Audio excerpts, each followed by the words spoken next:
Hello, dear students. Welcome back to the Modern Pathshala, and today is day 3 of our continuous revision series. So, आज हम लोग start करेंगे chapter 3, that is linear equation in two variables. So, let's quickly start with the very first question. So the first question over here is solve the following equations graphically. So I think आप लोगों को पता होगा कि हमारे पास according to the syllabus 3 methods है, right, कोई भी लीनियर इक्वेशन को सॉल्व करने के लिए. So the first method is by substitution, second method is by elimination, and the third method, that is solving the linear equation using graphs. So let's see how we are going to solve this question. तो सबसे पहले हम क्या करेंगे, हम first equation को properly note down कर लेंगे एंड हम इसके लिए यहाँ पर एक सिंपल सा टेबल बना लेंगे जिसमें हम x और y की वैल्यू को पुट करेंगे. तो मैं जनरली y का वैल्यू एक बार 0 और x का वैल्यू एक बार 0 पुट करती हूँ. तो अगर हम यहाँ पर इस इक्वेशन में x की जगह पर 0 पुट करें तो ये क्या हो जाएगा, 3 into 0 plus 2y equals to 11. तो यहां से हमें मिल जाएगा y equals to 11/2, that is 5.5. And similarly अगर हम y की जगह पर 0 पुट करेंगे so we will be getting 3x equals to 11, so x equals to 11/3, and 11/3 will be somewhat 3 3s are 9, so 20, 3 6 are 18, so it will be 3.6. तो यहां से हमें कोऑर्डिनेट मिल गया 3.6, 0, यहां से हमें कोऑर्डिनेट मिल गया 0, 5.5. Next we will note down the second equation and we will try to form similar table for that. तो यहां पर भी हम सेम ही करेंगे, x की वैल्यू को एक बार 0 ले लेंगे, y की वैल्यू को एक बार 0 ले लेंगे. अगर हम x को 0 ले so we will be getting -3y equals to -10. तो यहां से y मिल जाएगा हमें 10/3.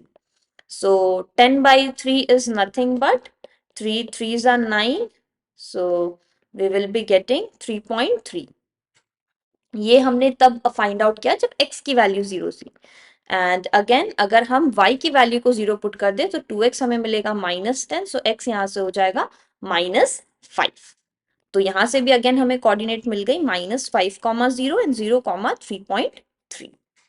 Now comes the main task, that is plotting these values on a piece of graph paper. तो यहाँ पर आपको एक प्रॉपर ग्राफ शीट मिलेगा. तो मैं यहाँ पर अपना एक ग्राफ ड्रॉ कर लेती हूँ.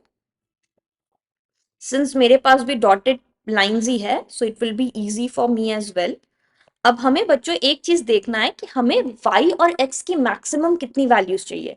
तो आप देख सकते हो y की हमें मैक्सिमम 5.5 चाहिए एंड मिनिमम वैल्यू चाहिए 0.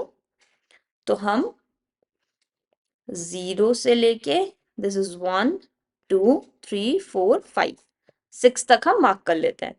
So 6 5 4 3 2 1 and this is going to be 0. 1 2 3 4 5 6.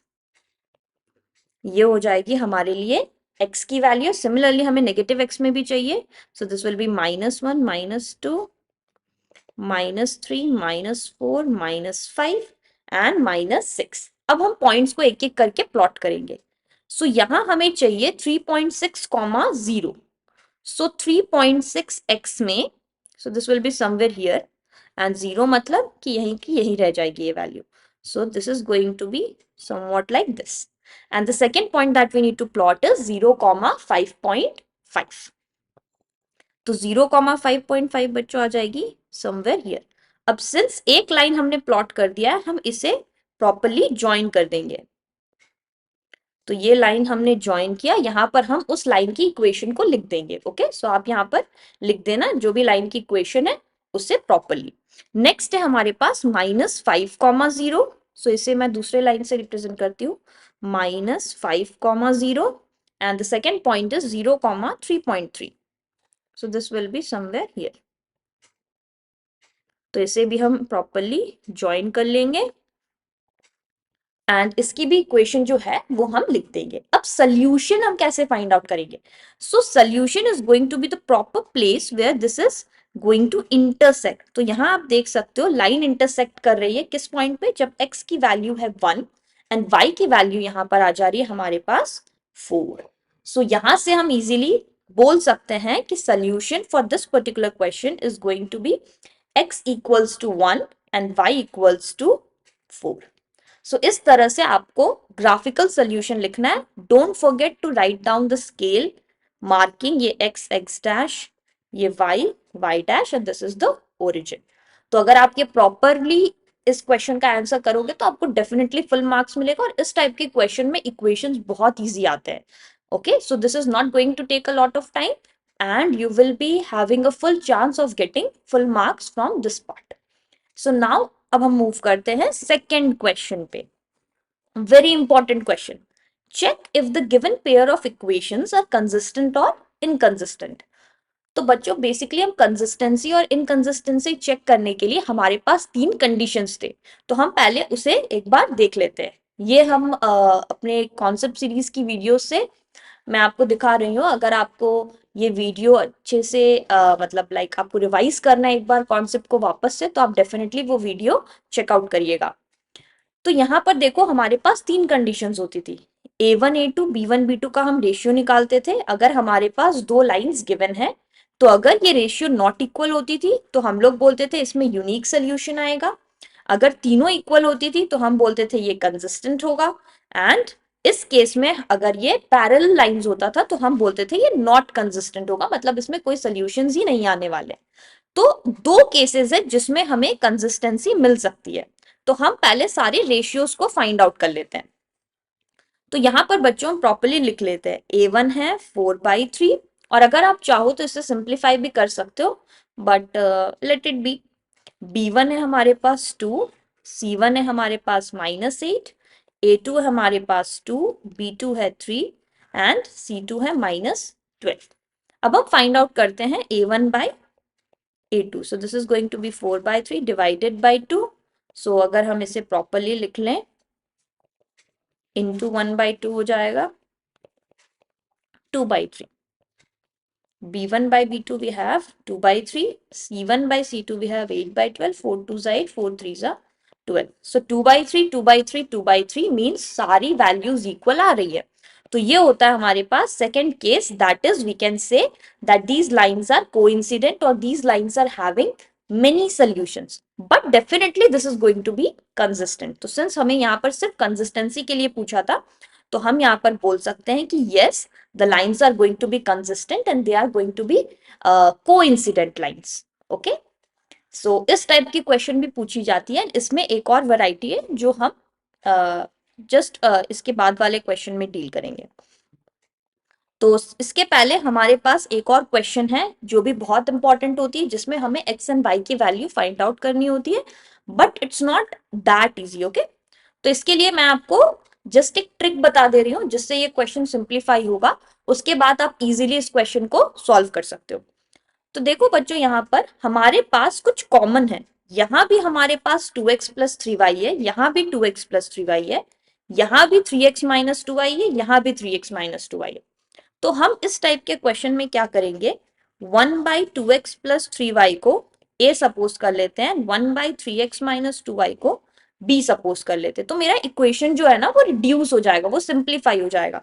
तो मैं उसे लिख सकती हूँ a/2 plus 12/7b equals to 1/2। अब इसे अगर हम सिंप्लीफाई कर ले तो 7 2s are 14, 2 7s are 7 2s are, so this is going to be this। तो अगर हम इसे इधर भेज दे तो 7a plus 24b equals to 1/12 into 14, so 2 7s are 2 6s are। इसे अगर इधर भेज दे तो 7 6 हो गया 42a plus 24 into 6, 6 4s are 24, 6 2s are 12, 13 14। सो ये हो जाएगा हमारे पास इक्वेशन नंबर 1। सिमिलरली हम इसे सिंप्लीफाई करके इक्वेशन नंबर 2 भी फाइंड आउट कर सकते हैं। तो उसके लिए हम क्या करेंगे, ये था हमारे पास 7/a plus 4/b, sorry 7a plus 4b। यही मिस्टेक मैंने कर दिया जो आपको नहीं करना है। रिमेंबर, हमने 1/, वाला जो पार्ट था ना उसे ही सपोज किया a। तो इस पूरे चीज के लिए हम a ऊपर लिखेंगे, right. So this is going to be 7a plus 4b equals to 2। अब हमारे पास दो इक्वेशन है, दो अननोन है, आप इसे इजीली सॉल्व कर सकते हो by any method and you will be getting the answer. Okay, so make sure कि आप इस क्वेश्चन को डेफिनेटली कंप्लीट करो, और अगर आपको इस क्वेश्चन की आंसर चाहिए सो आप कमेंट पे अपना आंसर डाल सकते हो, मैं डेफिनेटली चेक करके बताऊंगी आपको कि आपका आंसर करेक्ट है या रॉन्ग है। सो इस टाइप के क्वेश्चन भी बच्चों आप जरूर प्रैक्टिस करना एंड इसे भी आप अपने मोस्ट इंपॉर्टेंट क्वेश्चंस में इंक्लूड करना। Now let's move on to the next question, that is question number 4। So यहाँ हमें बोला जा रहा है find the value of k for which 2x plus 3y equals to 7 and this equation has infinite number of solutions. So infinite number of solutions बच्चों कब होती है? जब दो लाइंस हमारे कोइंसिडेंट हो, मतलब एक के ऊपर एक हो, तो बहुत सारी सॉल्यूशंस मिलेंगी। तो उस केस के लिए हम क्या कंडीशन लगाते हैं? a1 by a2 equals to b1 by b2 equals to c1 by c2। So यहां पर हमारे पास a1 a2 सब की वैल्यू हम नोट कर लेते हैं। a1 हो गया 2, b1 हो गया 3, c1 हो गया -7, a2 हो गया हमारे पास k-1, b2 हो गया हमारे पास k+2 एंड c2 हो गया हमारे पास -3k। अब इसे बस हमें सिंपली पुट करना है। So 2 by k-1 equals to 3 by k+2 equals to -7 by -3k। So हम पहले फर्स्ट टू इक्वेशंस को ले लेते हैं। So 2k plus 4 equals to 3k minus 3। So will get 2k minus 3k equals to -3 minus 4। So we get -k equals to -7। तो यहाँ से हमें मिल गया k इक्वल्स टू 7। अब सिमिलरली अगर हम इस इक्वेशन को भी लेंगे, so this is going to be -9k equals to -7k -14. So -9k plus 7k equals to -14. So -2k equals to -14. इससे भी हमें सेम ही आंसर मिलेगा ऑब्वियसली, दैट इज 7। तो हम बोल सकते हैं therefore k equals to 7 when these two lines given here will have infinite number of solutions. So ये क्वेश्चन एक्चुअली लिंक्ड है आपके क्वेश्चन नंबर 3 से। तो आपको कंसिस्टेंट इनकंसिस्टेंट वाला पार्ट बहुत अच्छे से पढ़ना है, सारे केसेस आपको अच्छे से याद रखने हैं। किन केसेस में कंसिस्टेंसी होता है, इनकंसिस्टेंसी होता है, कितने सॉल्यूशंस बनते हैं, किस टाइप के लाइन फॉर्म्स होते हैं, ये सारा चीज आप एकदम क्लैरिटी के साथ याद रखना। आपको डेफिनेटली 3 to 4 मार्क्स का क्वेश्चन इस टॉपिक से मिलेगा। Okay, so now let's move on to the last question for today, that is question number 5. And here comes a word problem. So मेरे जितने भी स्टूडेंट्स हैं, मोस्ट ऑफ द स्टूडेंट्स को word problem में equation form करने में बहुत difficulty होती है। सो अगेन मैं आप सब बच्चों से रिक्वेस्ट करूंगी कि आप मेक श्योर करो कि आप लीनियर इक्वेशन की जो कॉन्सेप्ट सीरीज वाली वीडियो है वो डेफिनेटली देखो, क्योंकि मैंने आपको उसमें जितने भी टाइप्स के क्वेश्चन हो सकते हैं उनके लिए इक्वेशंस फॉर्म करना सिखाया है। सो वो देखो आप, उसके बाद आर एस अग्रवाल में जितने एग्जाम्पल्स दिए हैं उनको एटलीस्ट प्रैक्टिस करो। आप एक बार इक्वेशन फॉर्म करना सीख गए ना बच्चों, बहुत ईजी हो जाएगा, राइट। इन वर्ड प्रॉब्लम से क्वेश्चन आते हैं, डायरेक्टली अगर नहीं पूछेंगे तो केस बेस्ड में पूछ सकते हैं। Okay, so this is a topic which you can not omit. So let see यहाँ पर मैंने कौन सा क्वेश्चन पिक किया है जो सबसे ज्यादा रिपीट होती है। Okay, so 2 digit number.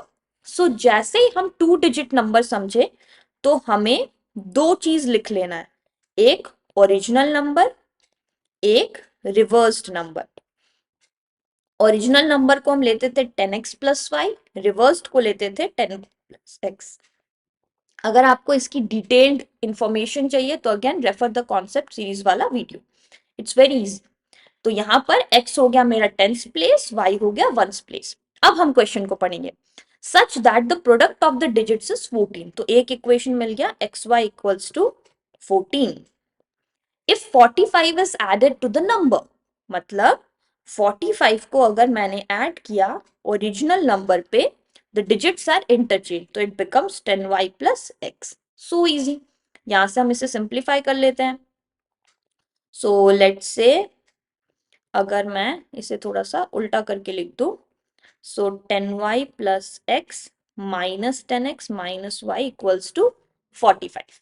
So this is going to be 9y minus 9x equals to 45। 9 अगर मैं कॉमन ले लूं, so this is going to be y minus x equals to 5। अब यहाँ पर हम क्या करेंगे, यहाँ हम सिंपली वैल्यूज को सब्सटीट्यूट कर देंगे। सो मेरे पास आया y minus x equals to 5। Already हमें पता था एक्स वाई की वैल्यू थी 14, तो यहां से अगर हम y की वैल्यू को निकाले तो इट विल बी 14/x। तो let's write it, 14/x minus x equals to 5। So 14 minus x square equals to 5x, और minus x square minus 5x plus 14 equals to 0। सबकी साइन हम चेंज कर देते हैं, so x square plus 5x minus 14 equals to 0। अब 7 2 जा 14 होता है, 7 माइनस टू 5 होता है, सो इसे हम ब्रेक कर लेते हैं। So we will have x plus 7 minus 2x plus 7। So यहाँ से हमें मिल गया x minus 2 x plus 7 equals to 0। So x की वैल्यू हो गई 2 और x की वैल्यू हो गई -7। सिंस डिजिट तो नेगेटिव होती नहीं है, तो यहाँ से हम बोल सकते हैं x की वैल्यू आ गई 2। तो ओरिजिनल नंबर जो था वो हो जाएगा आपका simply 10 into 2 plus y। y क्या हो जाएगा हमारे पास, 14/2 मतलब कि 7। तो ये हो गया 27। अब आप इसे वेरीफाई भी कर सकते हो सिंपली। कैसे, 7 2 जा 14 हो रहा है, 27 में 45 आप ऐड कर दो तो 4 5 6 172। तो ये इसके रिवर्स्ड भी होती है, जी हाँ ये भी हो रहा है। तो यहाँ से आप 110% श्योर हो सकते हो कि आपने जो सॉल्यूशन दिया है वो करेक्ट है। ओके, सो दिस टाइप के क्वेश्चन वर्ड प्रॉब्लम्स के जो मैंने बोला है, प्लीज आप उसे फॉलो करिए, डेफिनेटली आप वर्ड प्रॉब्लम्स कर पाएंगे। Okay, so now comes the time for the bonus tip. So again bonus tip में भी मैंने वही इश्यू को आपको लिए थोड़ा सा सिंप्लीफाई करने का कोशिश किया है, दैट इज वर्ड प्रॉब्लम्स। सो अगर आप वर्ड प्रॉब्लम्स प्रैक्टिस करना चाह रहे हैं, सो आप RS अग्रवाल के सॉल्व एग्जाम्पल्स को रेफर कर सकते हैं। आपके लिए ये सजेशन है कि आप हर एक क्वेश्चन अपने से पढ़िए एंड ट्राई करिए कि आप उसमें जो भी इक्वेशन फॉर्म कर पा रहे हैं वो आप फॉर्म करो, एंड ईच एंड एवरीथिंग को प्लीज नोट डाउन करो कि आपने किसको x माना है, किसको y माना है, क्या आप इक्वेशन बना रहे हो। ओके, एंड देन आप जस्ट इक्वेशंस को मैच कर लो, क्योंकि मोस्ट ऑफ द टाइम्स ये होता है आपको इक्वेशन सॉल्व करना आता है, बस बनती नहीं है इक्वेशन। तो आपके पास सिंस क्वेश्चंस बहुत सारे हैं, टाइम उतना ज्यादा भी है नहीं, तो आप क्वेश्चंस को रीड करो, खुद से इक्वेशंस फॉर्म करने का प्रैक्टिस करो, इक्वेशंस को मैच करो। अगर आपने सही इक्वेशन बनाया then you can definitely move to the next chapter. Okay, I mean the next question. Okay, so इस तरह से आप इक्वेशंस को प्रैक्टिस कर सकते हो, इस तरह से आप वर्ड प्रॉब्लम्स की सारी मैक्सिमम से मैक्सिमम क्वेश्चंस को सॉल्व कर सकते हो। Okay, and again you can refer to the concept video for the same that we have on our YouTube channel। मैं ट्राई करूंगी इस वीडियो के डिस्क्रिप्शन में उसका लिंक भी दे दूं। So that's all for the video of linear equation. ये chapter भी बहुत इजी है, इसमें ज्यादा वैरायटी ऑफ क्वेश्चंस नहीं पूछे जाते हैं। सो मेक श्योर कि आप ये चैप्टर्स के ये 5 क्वेश्चंस एटलीस्ट बहुत अच्छे से प्रैक्टिस करो।